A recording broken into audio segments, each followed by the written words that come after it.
Dan masih banyak juga tokoh-tokoh lain yang memanfaatkan Lebaran ini untuk melakukan silaturahmi. Titik.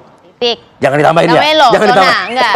Cuman sebenarnya kenapa sih jadi rame gitu kan, memang hal yang wajar saya berkunjung silaturahmi ke rumah Pak Arif Fadil kayak gitu kan. Maha benar netizen dengan segala komentarnya, maha kaya netizen dengan segala komentarnya. Nah, kalau kita kan bukan pakarnya nih, nah kita tanyakan aja sama pakar-pakarnya nih. Sudah hadir di studio Apa Kabar Indonesia Pagi, ada Mas Gun Gun Herianto, analis komunikasi dari Politik, Uwin Syarif Hidayatullah. Assalamualaikum. Waalaikumsalam pagi Maria. Pagi Mas Arif. Senyum-senyum nih. Iya. Senyum-senyum nih. Senyum itu bukan mau ngubah sini. Dengar ujung ucapannya Maria waktu sebelum break ya. Nanti kita bahas juga. Dan juga sudah tersambung bersama kami ada Mas Dodi Ambardi, analis politik dari UGM. Selamat pagi. Pagi. Maaf lahir batin Mas Dodi. Selamat pagi Mbak Maria, selamat pagi Mas Arif, selamat pagi Mas Gun Gun juga. Pagi Mas Dodi. Nah ini dia, judul kami kan silaturahmi politik demi raih dukungan. Ya. Ini tuh dugaan, opini, atau bagaimana? Tadi kalau kita bilang kan silaturahmi momen lebaran hal yang biasa, Mas Gunggun. Mempersatukan tadi ya, ukhuwah. Nah, apa tuh? Koalisi untuk meraih dukungan suara. Nah bener nggak nih? Ini kan awam awam. Kalau secara komunikasi politik gimana? Iya kan, namanya komunikasi politik tuh pasti punya konteks. Silaturahim, kemudian bisa ditafsiri macam-macam, bener nggak ya kan? Apalagi kalau dihubungkan dengan konteks dinamis situasi saat ini. Apa sih? Ya tentu kontestasi elektoral 2024 dan fase sekarang adalah fase krusial kandidasi, betul nggak? Betul. Nah ini landscape ini tentu dibaca oleh banyak pihak. Tadi apakah misalnya ukhuwah itu sama dengan koalisi? Mungkin lebih tepat ukhuwah sama dengan membangun komunikasi, gitu ya kan? Komunikasi di sini tentu ada dimensi komunikasi politiknya. Kenapa? Karena berupaya untuk memengaruhi lingkungan politik, ya. Contoh misalnya membangun yang disebut dengan kekuatan rujukan, seperti misalnya Pak Prabowo berupaya untuk bersilaturahmi, misalnya dengan mantan-mantan petinggi TNI, senior itu kan. Tentu masih ingat di pemilu-pemilu sebelumnya, ya kan? Itu kan ada hubungan antagonistis. Belum terlihat terutama ya semacam ini nih, ya kan? Terutama misalnya di panggung depan, ya kan? Kan kita selalu melihat bagaimana realitas politik itu dalam tindakan simbolik. Contoh misalnya dulu ada pernyataan-pernyataan yang antagonistis, tapi kemudian Pak Prabowo... Saya masih ingat secari kertas pemecatan gitu. Ya, betul. Kemudian kan fase itu kan berubah. Maksud saya dinamika politik berubah. Kita bisa lihat misalnya Pak Prabowo menjadi bagian juga dari pemerintahan Pak Jokowi, kemudian berupaya untuk membangun konsisten image, kerja politik, kemudian leadership, dan itu kemudian bukan perubahan dan melainkan keberlanjutan, kan begitu kan? Iya, sekarang dalam dimensi sebut aja ya diksi politik yang kemudian lekat menjadi politik asosiatif dan Pak Prabowo adalah keberlanjutan. Sama dengan Pak Ganjar juga kan, keberlanjutan. Nah, Pak Prabowo kan tentu perlu memperkuat basis.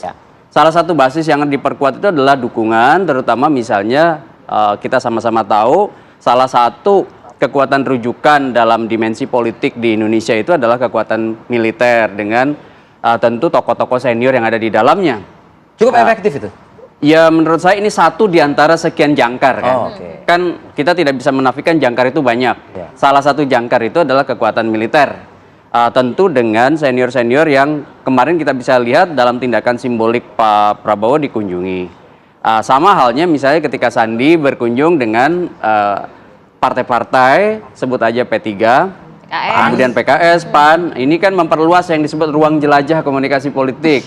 Tujuannya untuk apa? Membangun yang disebut dengan dua hal. Pertama, potensi mutual understanding, pemahaman yang sama. Yang kedua, bisa saja berlabuh dalam kesepakatan-kesepakatan politik.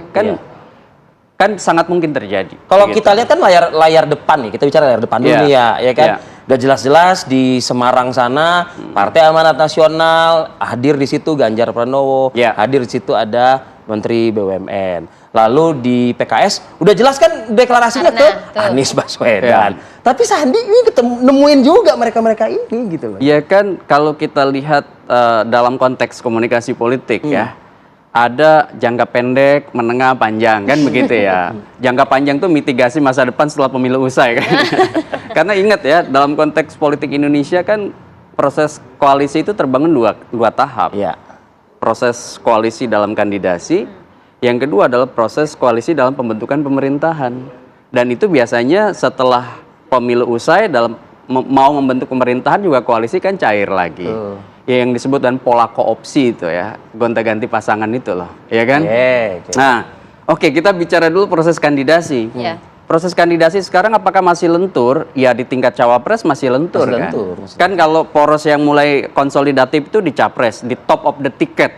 Sebut aja misalnya ada Pak Anies, oke udah mulai solid. Kemudian ada Pak Ganjar, sudah dapat perahu besar dengan 128 kursi plus P3 kemarin deklarasi. Kemudian Pak Prabowo, sebut aja kalau misalnya baseline-nya ada di Gerindra dan PKB, tanda petik karena masih juga dinamis.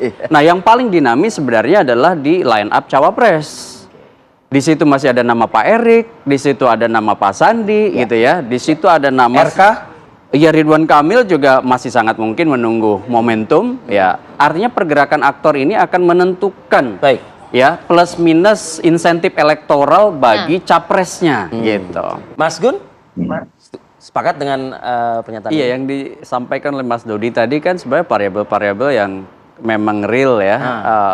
Contoh misalnya kalau kita bicara soal kontestasi, tentu bukan hanya bicara figur.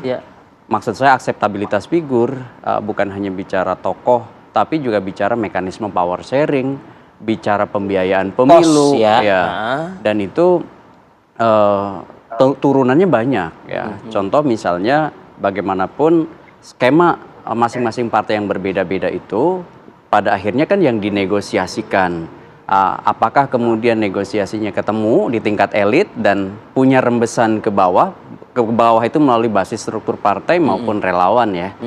Nah ini yang kemudian kita harus petakan bahwa elit itu memang tadi saya setuju menjadi bridging ya. Contoh misalnya menjadi jembatan ketemunya jangkar-jangkar, kalau bahasa saya jangkar itu tentu di elit.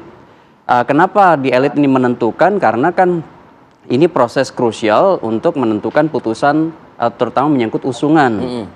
Dan untuk mengusung seseorang, sebut aja capres dan cawapres, variabel-variabel tadi pasti dinegosiasikan. Baik di area terbuka, seperti misalnya dapat publisitas politik media, atau di ruang tertutup yang sebenarnya hanya diketahui, dipertukarkan lewat elit. Kalau kita bicara misalnya pertemuan yang dibuka ke publik seperti pertemuan dengan elit-elit, senior-senior tadi kan saya setuju soal publisitas, karena dimensi publisitas itu 4 kan. Satu munculnya goodwill, niat baik, ya. Kedua respect, yang ketiga understanding, pemahaman, kemudian yang keempat adalah popularitas. Itu kan yang di depan layar, Mas. Iya, yang di depan layar. Kenapa popularitas jadi penting? Karena kan untuk si tokoh ini sudah mulai diterima oleh jajaran elit. Dan efek dominonya nanti kan tentu ditonton oleh halayak. Apakah kemudian nanti memengaruhi misalnya basis pemilih? Itu yang kemudian nanti tindak lanjutnya setelah pertemuan-pertemuan itu. Nah sekarang pertanyaannya adalah, apakah kemudian untuk memastikan si tokoh ini berada di line up, ya, berada di sebut aja capres, cawapres, itu dulu kan? Nah untuk menuju situ kan tentu elitnya harus paham, sepakat. Baru kemudian apakah nanti bisa sebut aja melakukan political marketing, pemasaran politik ke basis, lewat sebut aja pendekatan basis komunitas, pendekatan misalnya berbasis demografi, psikografi, behavioral gitu ya, apa perilaku, kemudian area sebut aja misalnya Indonesia kan luas, pendekatannya pasti juga berbeda-beda. Jawa, non Jawa, misalnya kemudian kota, desa. Nah semua kemudian ujungnya pasti kan suara. Nah suara terus dihitung dari pergerakan si aktor pada saat sudah benar-benar real jadi pasangan.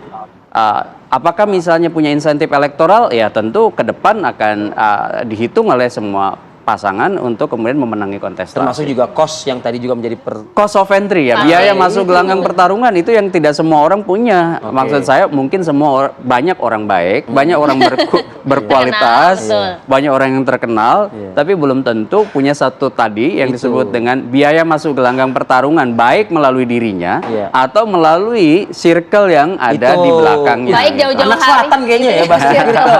Baik jauh-jauh hari ataupun di detik-detik terakhir gitu ya. Iya.